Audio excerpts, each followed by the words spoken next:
Organizator profesor dr. Žarko Ilin vyznačil, že u monitoringu zdravstvenej bezpečnosti želenjavi u uslovijach premenkoh klimi dostati odlični rezultati i že preto sceli profesijno potrimac dobrih i velikih produkovateljev, že bi u buduce robeli po sistemi dobrej poljođilskej praksi. Shod naščiveli i členi Združenja keresturskih paprigarov, ktorí so sprešlim sušnim rokom zadovoljni.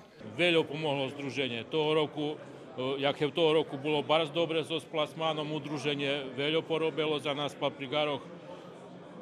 Ja dúfam, že so splasmanom nebude problem v tých rokoch. Za rozliku od keresturskih, đurđevski zahradkare už skoro ščezli. Mi nemáme ani komu to popredac. Pijaci zahašeni na kvantaž novosadski njet, ani dze stanu, sto šitsko tam pozaberani mjesta. Davac kojakim firmom bez pinježov i to. Mi ne možeme kreditirati, znači od nješka už mušim kupovac šitski to co mi treba i seme input i šitski mušim kupic i vecka cali rok to produkovac, na ješenj pridac i čekac već išće jedan rok pinježi abokera.